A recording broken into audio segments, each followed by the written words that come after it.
नमस्कार साथियों, पर्याय क्लासेस में आपका स्वागत है। आज की वीडियो में हम सिकंदर महान के बारे में डिटेल्स में देखेंगे कि वे कौन थे और किस प्रकार उसने भारत पर आक्रमण किया और उसके क्या प्रभाव हुए। चलिए शुरू करते हैं। सिकंदर का वास्तविक नाम अलेक्जेंडर तृतीय था, तो ये आपको नाम ध्यान रखना चाहिए। अलेक्जेंडर थर्ड और सिकंदर एक ही है। भारत में उसे सिकंदर कहकर संबोधित किया गया।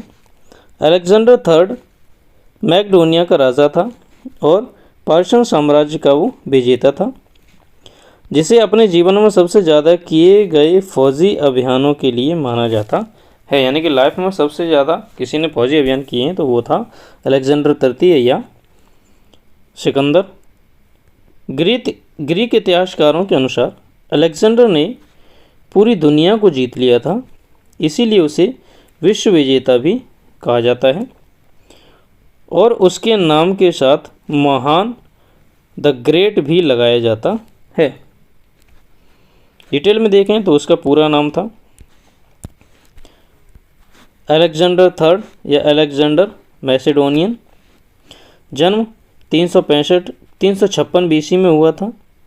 जन्म स्थान पेला था, यानी कि पेला में हुआ था। वे पिता थे फिलिप, माता थी ओलंपिया और विवाह हुआ था रुक्साना के साथ। तो इनकी पूरे माँ, पिता, जन्म स्थान और उनकी पत्नी।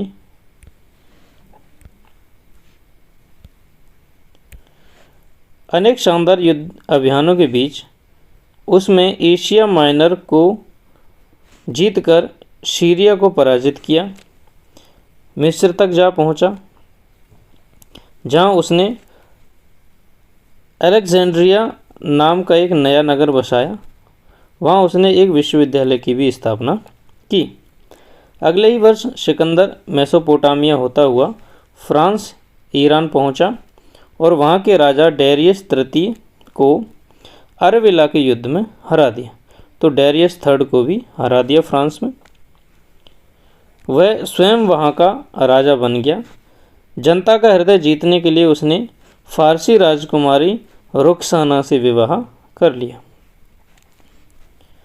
कुछ समय बाद सिकंदर ने भारत पर आक्रमण किया। पंजाब में सिंध नदी के तट पर जा पहुंचा। उसने भारत का सीमांत प्रदेश जीत लिया था, परंतु भारतीय राजा जो पौरुष थे उसका बड़े साहस और शौर्य से सामना किया, आगे नहीं बढ़ने दिया उसे। तभी सिकंदर को फारस के विद्रोह का समाचार मिला और वह उसे दबाने के लिए वापस चला गया। वह 323 ईसा पूर्व में बेबीलोन में पहुंचा और वहां पर उसे भीषण ज्वर ने जकड़ लिया, यानी कि उसे फीवर आ गया, बुखार आ गया। उस रोग का कोई इलाज नहीं था, अतः 33 वर्ष की आयु में वह वहीं सिकंदर की मृत्यु हो गई। कहाँ पर? बेबीलोन में। केवल 10 वर्ष की अवधि में इस अपूर्व योद्धा ने अपने छोटे से राज्य का विस्तार करके एक विशाल साम्राज्य स्थापित कर लिया, जिसमें यूनान और भारत के मध्य का सारा भूभाग शामिल था। हमारी अगली हेडिंग है मौर्यकाल।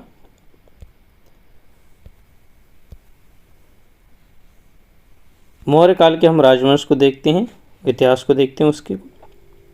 मौर्य साम्राज्य पूर्व में मगध राज्य में गंगा नदी के मैदानों, यानी कि आज के बिहार और बंगाल में शुरू हुआ था।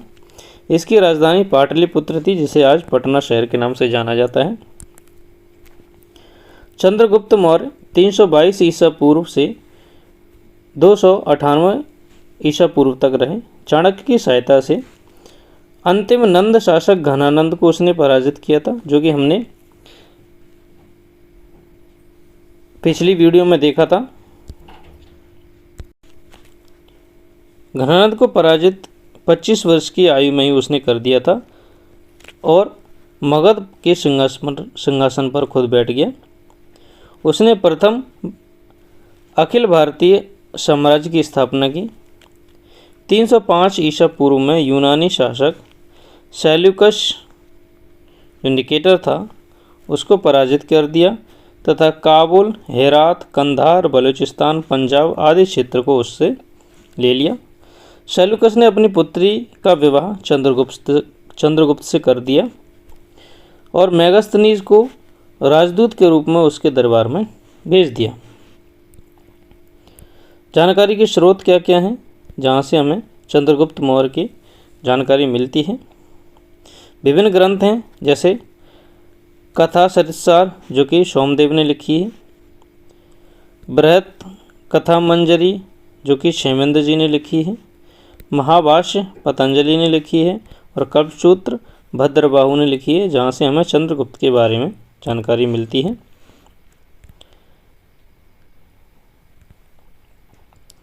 सैन्य व्यवस्था कैसी थी? सैन्य व्यवस्था 6 समितियों में व्यक्त की गई थी। सैन्य विभाग द्वारा निर्दिष्ट थी। प्रत्येक समिति में 5 सैन्य विशेषज्ञ होते थे। पैदल सेना, अश्व सेना, गज सेना, रथ सेना और नौसेना, तो 5 प्रकार की सेना थी। सैनिक प्रबंध का सर्वोच्च अधिकारी अंतपाल कहलाता था, यानी कि जो सुपीरियर होता था उसे अनंतपाल कहते थे या अंतपाल कहते थे। वह सीमांत क्षेत्र का भी व्यवस्थापक होता था। मेगास्थनीज के अनुसार चंद्रगुप्त मौर्य की सेना 6 लाख पैदल, 50,000 अश्वारोही, 9,000 हाथी तथा 800 रथों से सुसज्जित थी।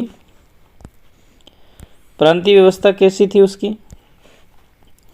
मौर्य साम्राज्य की राजधानी पाटलिपुत्र जो कि आज पटना है आज का, इसके अतिरिक्त साम्राज्य के प्रशासन के लिए 4 और प्रांतों में बांटा गया। पूर्वी भाग की राजधानी तौशाली थी, दक्षिणी भाग की स्वर्णगिरी थी। इसी प्रकार उत्तर और पश्चिम की राजधानी क्रमशः तक्षशिला और उज्जैन थी। इसके अलावा शमापा, इशिला और कौशाम्बी भी यहाँ के छोटे छोटे राज्य थे। ये महत्वपूर्ण नगर थे।